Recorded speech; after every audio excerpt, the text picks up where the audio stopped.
కూలీ చూస్తున్నంతసేపు ఏదో normal movie చూస్తున్నానన్న feeling వచ్చింది తప్ప లోకేష్ కనగరాజ్ మార్క్ ఎక్కడ కనబడదు మూవీలో.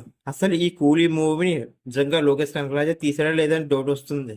అసలు ఇంత పెద్ద కాస్ట్ ని పెట్టుకొని మూవీని ఎలా తీయాలి? అసలు లోకేష్ కనగరాజ్ మార్క్ ఎక్కడ కనబడలేదు మూవీలో. నిజంగా ఈ మూవీని లోకేష్ కనగరాజే తీసారా లేక ఇంకా ఎవరైనా తీసారని డౌట్ కూడా వస్తుంది నాకు. మూవీ గురించి చెప్దామన్నా అసలు సరైన పాయింట్ లేదు చెప్పడానికి. అంత దారుణంగా ఉంది ఈ కూలీ మూవీ. అసలు లోకేష్ కనగరాజ్ ఇలా తీస్తారని నేను అసలు అనుకోలేదు. మూవీని అనౌన్స్ చేసినప్పుడు ఎంత అయిపోయిందో ఈ మూవీ చూసాక హైప్ కూడా మొత్తం పోయింది. ఇక మూవీ గురించి చెప్పాలంటే ఫస్ట్ హాఫ్ ఓకే ఒక ఫీలింగ్ వచ్చింది. ఇక సెకండ్ హాఫ్ ఎంత లాగ్ అంటే ఎంత లాగ్. కొన్ని సీన్ దగ్గర చాలా చాలా చిరాకు వచ్చింది, అంత లాగ్. కొన్ని చోట్ల చాలా బోరింగ్ గా అనిపించింది. ఈ కూలీ మూవీకి ఏమైనా ప్లస్ పాయింట్స్ ఉన్నాయంటే అది అనిరుద్ బీజిఎం అండ్ సాంగ్స్. నిజంగా అనిరుద్ ఈ మూవీకి బియ్యం చాలా చాలా బాగా ఇచ్చాడు. కానీ సరైన స్టోరీ లేకపోతే తను మాత్రం ఏం చేస్తాడు పాపం అనిరుద్. ఇంకా యాక్టర్స్ పర్ఫార్మెన్స్ గురించి చెప్పాలంటే ఈ మూవీలో రజనీకాంత్ గారి కన్నా శోభన్ గారు ఎక్కువ కనిపిస్తారు. ఒక్కొక్క పాయింట్ లో రజనీకాంత్ గారు శోభన్ గారు ఇద్దరు హీరోలు అనే ఫీలింగ్ వస్తుంది.